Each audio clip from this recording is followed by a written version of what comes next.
Next up off the line is Mr. John Grounds, Proving Grounds.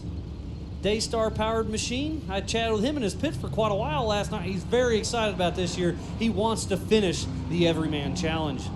So he's on course. Great looking Jeep. Jeep has a heavy stamp on this class. Great to see those guys stepping up so much for us.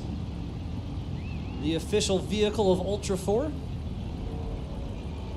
It's a fantastic looking vehicle. We can see there, as you look under the front of the car, you'll see the steering link, which means he's running a steering box, and it's a completely different feel to the car. So you're seeing these cars racing 4500s, racing against 4800s. We keep coming back to that whole thing about steering, and it really does make a big difference, particularly when you get into the rock trails out on hammers. He did a complete teardown and rebuild in the offseason. New motor, new tranny, new wiring, new shocks, everything. He's really pushing hard for this season. And he thinks he's going to race the entire season this year. So that's a huge commitment for Daystar. Pretty cool to see them backing him. The big thing you need to remember when you're talking about that steering link versus full hydraulic, it's not just the steering that affects the suspension travel.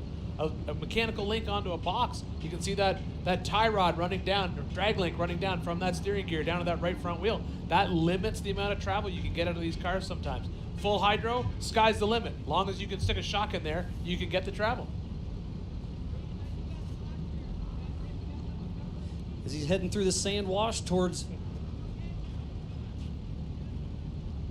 Short Bus.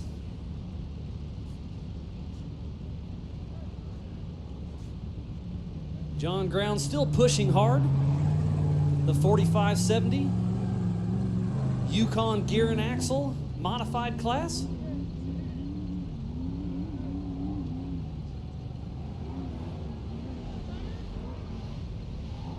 As he crosses over Short Bus, we'll see what his split time is, right around that 2-minute mark.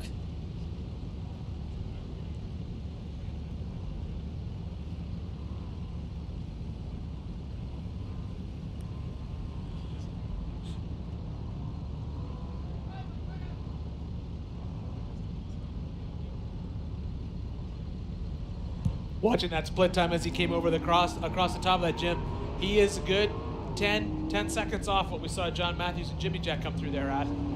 So although he's pushing hard. As John Grounds heads towards the Jeep arch in his Jeep, see which lane he picks. And he takes that straight lane, takes a little bit of a hop, but running smooth. John Brown's heading into Hammertown. Now we have that little bit of a shock.